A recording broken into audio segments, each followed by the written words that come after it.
The mysterious dying woman. Laying on her deathbed, an old woman was reflecting on her life. Drowning in melancholic sadness, she was seeking something. She was seeking one specific thing her whole life, but as luck had it, she couldn't find that which she sought. In these dying times, in a time of complete desperation, she gathered all the strength her spirit could summon up, and with her dying breath she asked, "Oh, my dear God, why were you hiding from me my whole life? I am dying now, but my whole life I have been dying to see you, my Almighty God. My greatest wish, my greatest desire, was to see your divine face at least once before I die and forever leave the face of this earth." The dying woman had faith in God her whole life. She felt God was guiding her life in times of happiness and sadness. She believed in His higher power. She believed in His divine presence. But now, in times of near death, even she started to doubt God's existence. God was nowhere to be found. He remained forever a mystery. In the heavens above, God heard the question of the dying woman. In mercy to her dying wish, He decided to come down to earth, and for the first time in all eternity, He showed His face to a mortal being. The dying woman saw the face of God. She felt the grace enveloped her place. She could not believe her own eyes. She could not believe her own ears. "My child," said God, "I have come here to respond to your dying wish. But before I answer your dying wish, why I was hiding from you your whole life, I would like to ask you a few questions myself. I hope that is fine with you. I hope that is fine with you." "As you wish, my dear God," said the bewildered dying woman.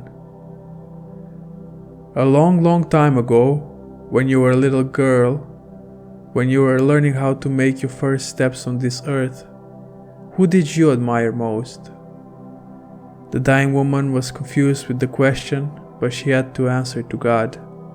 Thus she said, "When I was a little girl, when I didn't know anything about the world, I admired my mother the most. She was the one that gave me love, and I loved her in return. And when you grew older, when you yourself became a mother, did you feel the same towards your mother?" "When I had my own children, I loved my children the most.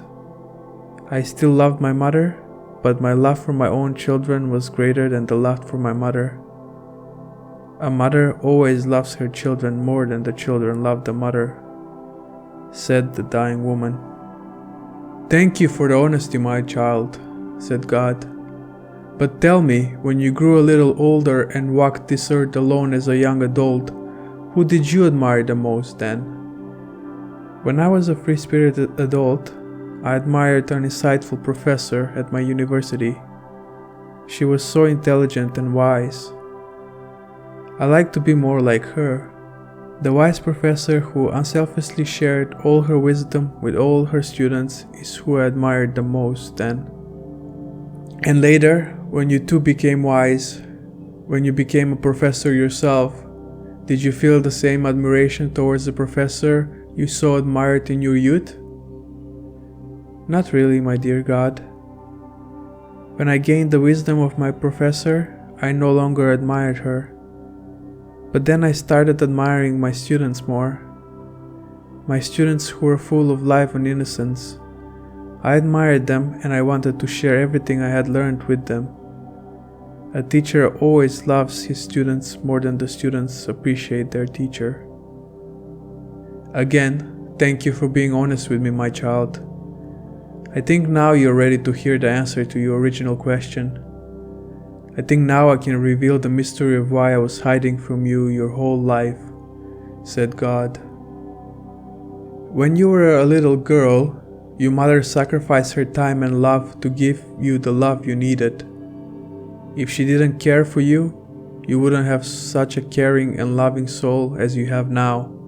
Later, when you became a young adult, your professor sacrificed her time and wisdom to give you the wisdom you needed. If she didn't share her wisdom, you wouldn't have any wisdom to share with your own students when you yourself became an adult. A great parent is the one who raises his children to be independent of them, for only when they are independent, the children could have their own children. A great professor is the one who teaches their students everything they themselves knew. For once the students know everything, they too could become a professor and profess their knowledge onto their students. A great God is the one who creates all his children and students without the need for a God. The main reason why I was hiding from you, my dear child, is because I had to.